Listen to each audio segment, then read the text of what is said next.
дар 6 соли охир ғизои кӯдакон дар Тоҷикистон беҳтар шуда ба рушди онҳо кӯмак кардааст. агар соли 2017 мизони қадпастии кӯдакони то 5сола 17.5% ташкил метод, то охири соли 2023 то 14% поин омадааст. ин нукта рӯзи сешанбеи 21 январ дар нишасти бахшида ба тандурустии модару кӯдак дар шаҳри Душанбе садо дод. пас аз таҳия намудану амалӣ намудани як қатор барномаҳои миллию давлатӣ ки ин фарз кардем барномаи миллии коммуникатсиони 1000 рӯзи аввали ҳаёти кӯдак, барномаи пешгирии норасоии микронутриентҳо ва бемориҳои вобаста ба он, барномаи рушди ғизои мактабӣ.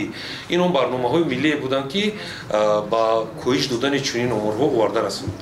вазъият метавонист боз ҳам беҳтар бошад, агар корхонаҳои орд ба ғанисозии маҳсулоти худ ба микроэлементҳои зарурӣ даст ёбанд.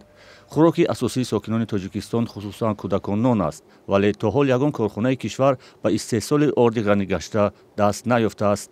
бо корхонаҳои истеҳсолии саноатӣ ки бевосита бо коркарди орд машғул мешаванд, яъне ҳамкориҳо ба роҳ монда шудааст. ин ҳам ба наздикӣ метавонад ба намун ғанигардонии маҳсулоти озуқаворӣ, премексу дигар ваёе ҳаст ки таъмин кунанд аҳолӣ низ аз ин ба таври васеъ истифода барад.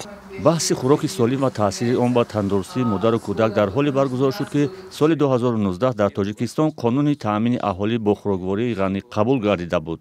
баъди 2 сол аз қабули ин қонун вакилони парлумон ба он тағйиру иловаҳое ворид намуданд.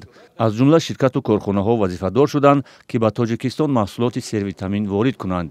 ин масъала дар барномаи миллии солимии ҷомеа низ зикр шудааст, вале ҳамоиши ахир нишон дод ки дастрасӣ ба ғизои ғанӣ ва солим ҳамоно маҳдуд боқӣ мондааст.